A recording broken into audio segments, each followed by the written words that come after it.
Okay, so this session we are just going to be talking about blood sugar balance and looking at how we can ensure that we maintain our blood sugar balance, why that's important, particularly with regard to mood and how we feel, things like anxiety and stress, and just practical ways of being able to maintain that. So we're just going to look at a little graph to help us understand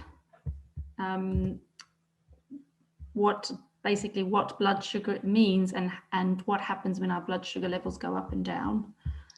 Okay, so what that means, blood sugar, is when we digest food and it gets converted into glucose, and that glucose enters our bloodstream.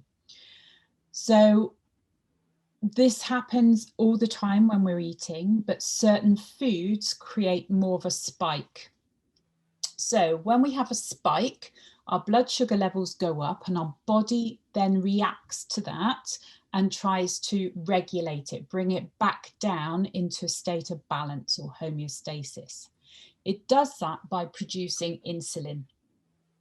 So insulin is produced to enable our body to take those sugars into our cells of our body to create that balance again.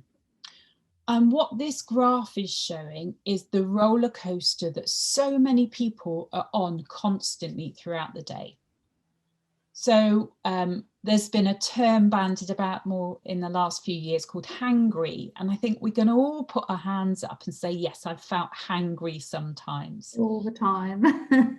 So this is when you feel irritable, you get cross, you might start having palpitations, you might have cold sweat, you might feel really jittery and quite faint even.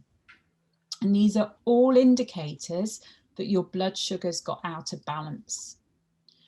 So what happens is, so maybe you have that blueberry muffin and a cup of coffee for breakfast.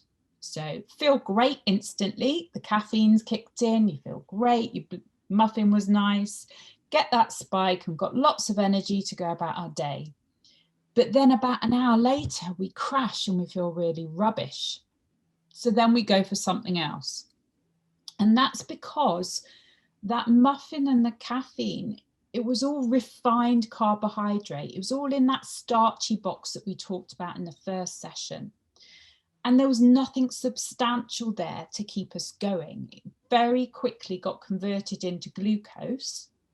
That insulin did its job, took it to our cells, and then there's no more left. It's all gone. So then we get that crash. That's the crash, isn't it? And then what do we do when we crash? We just go for something else. Exactly. And it's often those quick fix things, isn't it? So a bar of chocolate, or and especially when you're already feeling irritable, and the last thing you want to do is start preparing yourself a healthy snack. You'll just grab whatever you can, and then you get that up and down, as you can see on the graph. And I think whatever health condition we're looking at, pretty much all of them, blood sugar balancing is there, isn't it? At the bottom, at the root of all of them. Because what this creates over time is inflammation in the body. So if you've got arthritis, if you've got any inflammatory condition, eczema, asthma, all of these, it's going to get worse. And it's a chronic driver for more chronic diseases like heart disease, cancer. So trying to balance out this blood sugar and avoid this roller coaster is really important, especially if you've got diabetes in the family. Because after a time, the body stops recognizing it, just stops listening to the messages that are being sent, and the information is misinterpreted. And that's when we end up with type 2 diabetes. So it takes a long time to get there, but it is completely reversible. Yeah. And I guess, like it shows on the slide, you know, how it affects your mood. You mentioned the hangry feeling, but it's, you know, people experience it in different ways, don't they? Their energy crash, sugar cravings, and just feeling down and depressed and just generally rubbish because of this. Yeah. Yeah. And it's one of the first things to look at if you've got someone with anxiety. And if you look at the way that we eat now, you know, there's so many more snacks available.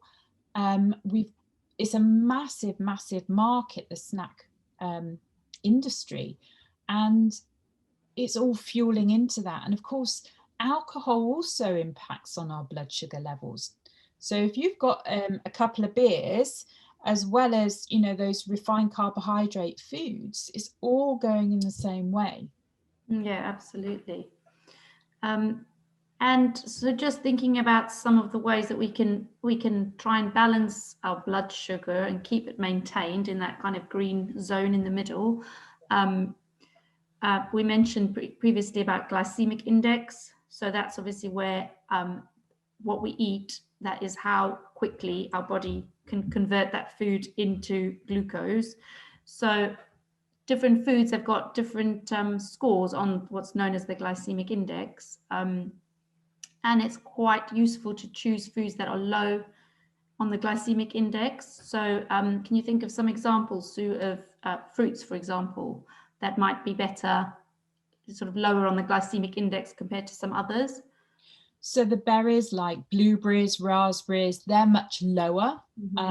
Things like a banana is going to be lower when it's greener. And as it ripens, it's going to get sweeter. So it's going to increase on that index. And fruits like mango and pineapple, they're incredibly high on that index. And then if you look at things with whole grains, so like you said, you know, if you choose brown foods, those will always tend to be lower on the glycemic index, a whole wheat pasta as opposed to a white pasta, Yeah. a whole grain bread or a rye bread compared to a white bread, which is very high up on the glycemic index. So those foods will be digested really quickly, and then you're more likely to have this massive dip and this massive crash. But other than the glycemic index, I think there's some other ways that we can help to maintain our blood sugar. The one that I always refer to is protein.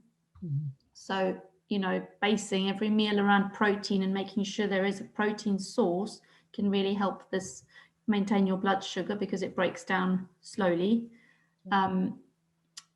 And again, fiber. So like we said, whole grain, you know, including fiber with your meals and ensuring that most meals are higher in fiber. So whole grains and fruit and vegetables, especially vegetables, can also have that more blood sugar balancing effect.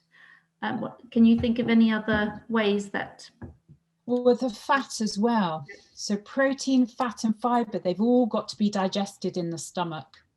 Whereas our carbohydrates, like you said, they're starting to get broken down with that saliva in our mouth. So if you took something like a Jacob's cream cracker, for instance, and chewed it for long enough, it would start to turn sweet in your mouth. And so that's a really good indicator. That's starting to turn into glucose straight away.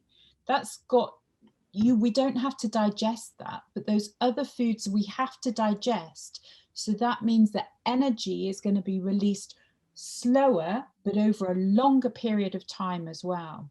And so that's the key, is not even just about how that's released initially, it's the length of time it's released over.